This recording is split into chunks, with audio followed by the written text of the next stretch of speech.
How about solar business or import export business?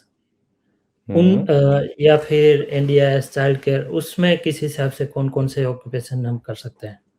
Solar में electrician जो भी हैं सारे, हुँ। डिपेंड्स ऑन वर्क कि भाई सोलर कंपनी सोलर इंस्टॉल करती है या कुछ और लाइक सोलर फार्म है उनका। सो इट एक डिपेंड्स कि इंस्टॉलर जो हमारे, मैं उसी को फोकस कर रहा हूँ जो हमारे वाले जो बिज़नेस कर रहा है। इलेक्ट्रॉनिक्स इक्विपमेंट ट्रेड वर्कर या फिर इलेक्ट्रिशियन या फिर या these are the main ones. बाकी फिर उनका ऑर्गेनाइजेशन देखना पड़ेगा क्योंकि ऑर्गेनाइजेशन, अब देखिए पोजीशन आप मुझे हाँ, पूछ रहे हो, लेकिन I will tell you this कि वो डिपेंड्स ऑन ऑर्गेनाइजेशन। अब मान लीजिए कि चलो ये इलेक्ट्रिशियन तो चाहिए, जो सोलर इंस्टॉल करता है उसको इंस्टॉलर चाहिए, इलेक्ट्रिशियन चाहिए, but obvious right.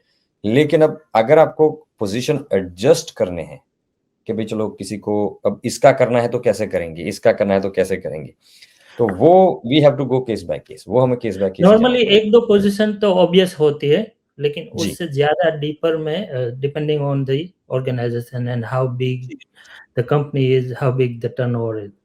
Correct correct, मतलब मान लो कि आप रिटेल बिजनेस का ही एग्जांपल लेते हैं। एक रिटेल ग्रोसरी स्टोर है जिसमें 2 ही बंदे काम कर रहे हैं। अब उसमें ज़्यादा पोजीशन आप मैनेज नहीं कर पाओगे। लेकिन अब मान लीजिए कि कोल्स है, तो कोल्स में अगर आप जा रहे हो, तो कोल्स में रिटेल मैनेजर भी होगा, रिटेल बायर भी होगा, रिटेल एचआर मर्चेंडाइज़र भी होगा, मैनेजर भी हो गए। या everything, like you can have multiple position. So depends on the organisation कि उनके ऑर्गेनाइजेशन में क्या-क्या पोजीशंस हैं। चलो 1 आध 2 हम एडजस्ट कर सकते हैं, लेकिन it's mainly depends on the business itself.